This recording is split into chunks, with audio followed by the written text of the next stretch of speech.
آپ کو میں بتاؤں، ایک انگریز جو مسلمان نہیں ہے، اس نے کتاب لکھی اور اس میں میرے آقا صلی اللہ تعالیٰ علیہ وسلم کا ذکر سب سے پہلے درجے پر کیا، اور کہتا ہے دنیا میں سب سے زیادہ اگر میں کسی سے امپریس ہوا ہوں تو محمد رسول اللہ کی ذات۔ اس سے پوچھا گیا کیوں محمد صلی اللہ تعالیٰ علیہ وسلم سے سب سے زیادہ تو امپریس کیوں ہوا، کیا وجہ ہے؟ سنو اے مسلمانوں، آپ کو بھی میں بتاؤں۔ اس انگریز نے کہا میں نے بہت سارے لوگوں کی ہسٹری اور تاریخ پڑھی، لیکن محمد صلی اللہ تعالیٰ علیہ وسلم کی تاریخ میں میں نے ایک بات دیکھی، بہت ساری اچھائیاں ہیں لیکن جو دل کو موہ لیتی ہے وہ ایک حکایت، ایک حدیث ہے۔ اس سے پوچھا گیا وہ حدیث کیا ہے، ذرا ہمیں بھی بتاؤ۔ وہ انگریز کہتا ہے محمد صلی اللہ تعالیٰ علیہ وسلم کی عادت تھی وہ مدینے کے چھوٹے بچوں کا بھی ادب کرتے تھے، چھوٹے بچوں کا بھی خیال رکھتے تھے، اور جب بچے کھیلتے تھے تو ان کے ساتھ بیٹھ جایا کرتے، ان کو کھلاتے تھے، انہیں ہنساتے تھے۔ تجارت کے سفر سے جب بھی آتے تو بچوں کے لیے بھی کچھ نہ کچھ لے کر کے آتے تھے۔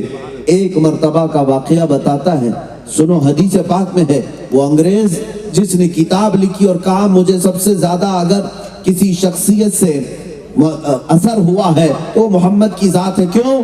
کہتا ہے محمد صلی اللہ تعالیٰ علیہ وسلم ایک بار بچوں کے ساتھ بیٹھے ہوئے تھے، کئی بچے کھیل رہے تھے، ان بچوں میں سے ایک بچے کا باپ آیا، اپنے گھر سے آیا، اور مجمع میں بچے جب کھیل رہے تھے باپ نے اپنے بیٹے کو پکارا، بیٹا آجا گھر پر تیری ماں بلاتی ہے، بیٹا کہہ کر کے پکارا۔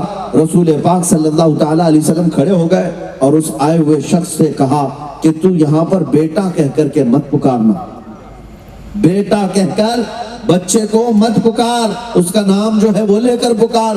اس نے کہا میرا بیٹا ہے، اگر میں اپنے بیٹے کو بیٹا نہ کہوں تو پھر کس کو بیٹا پکاروں، میں اپنے بیٹے کو پکار رہا ہوں۔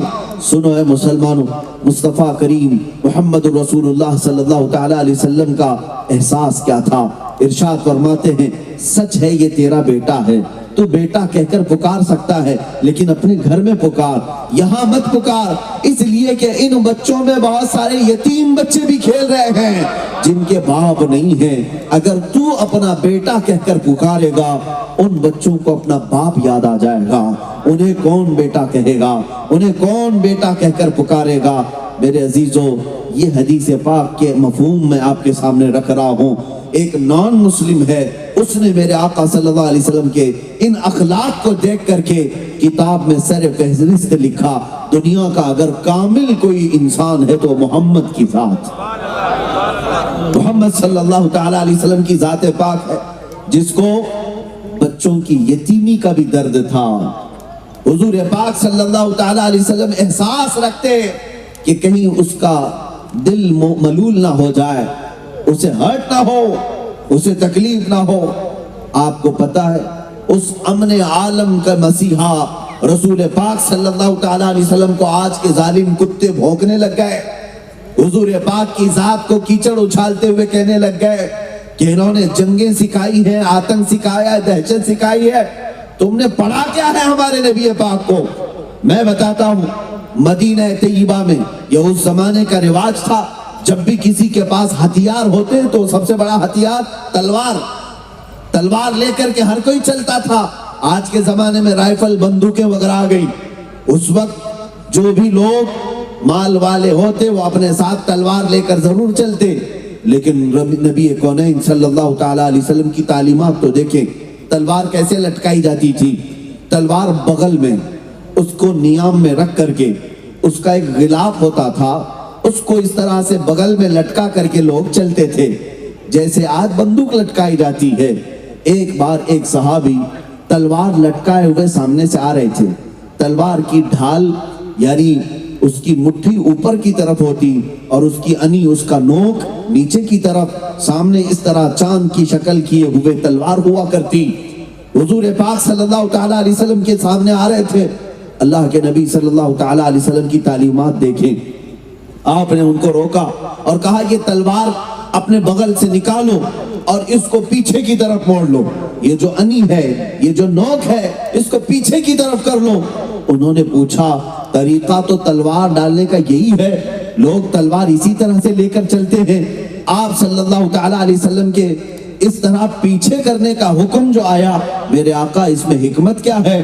اللہ کے نبی صلی اللہ تعالیٰ علیہ وسلم ارشاد فرماتے ہیں، میں یہ گوارا نہیں کرتا کہ ننگی تلوار کی نوک بھی کسی مسلمان کی طرف ہو یا کسی انسان کی طرف ہو کہ دیکھنے والا تمہیں جنگ کی نوبت میں نہ دیکھے، دیکھنے والا تمہیں قاتل کی نظر میں یا لڑنے والے کی صورت میں نہ دیکھے۔ یقیناً تم نے اپنی سیفٹی کے لیے، سیکورٹی کے لیے رکھا ہوگا، لیکن تلوار کی نوک کو بھی پیچھے کی طرف کر کے رکھو تاکہ نئے آنے والے کی طرف تلوار کا منہ نہ ہو، اس کی نوک نہ ہو۔ یہ ہے میرے آقا کی تعلیمات، یہ امن عالم کا مسیحا ہے۔ آپ نے ان لوگوں کو صرف جہاد کا لفظ کہتے ہوئے سنا ہوگا۔ لفظ جہاد کے ذریعے سے پوری دنیا میں ایک پروپیگنڈا پھیلایا جاتا ہے کہ مسلمان جہادی ہیں، جہادی ہیں۔ یہ لفظ جہاد بھی اگر پڑھ لیا ہوتا ان جاہلوں کو سمجھ میں آ جاتی بات۔ تاریخ مصطفیٰ تو پڑھو کم سے کم۔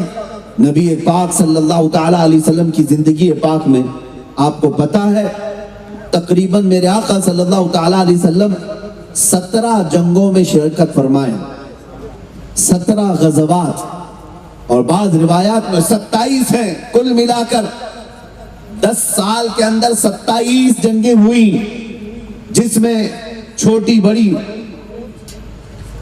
جو بھی جنگیں ہوئی ہیں نبی پاک صلی اللہ تعالیٰ علیہ وسلم جس میں خود بنفس نفی شریک رہے۔ اور آپ کو میں بتاؤں، حیرت ہوگی آپ کو، یہ پورے 10 سال کے اندر جو 27 جنگیں جہاد ہوئے، اس میں مرے کتنے لوگ تھے، کتنے لوگ قتل ہوئے؟ ٹوٹل اگر ملایا جائے تو 260 لوگ صرف 10 سال کے اندر مرے تھے، قتل ہوئے جنگوں کے اندر۔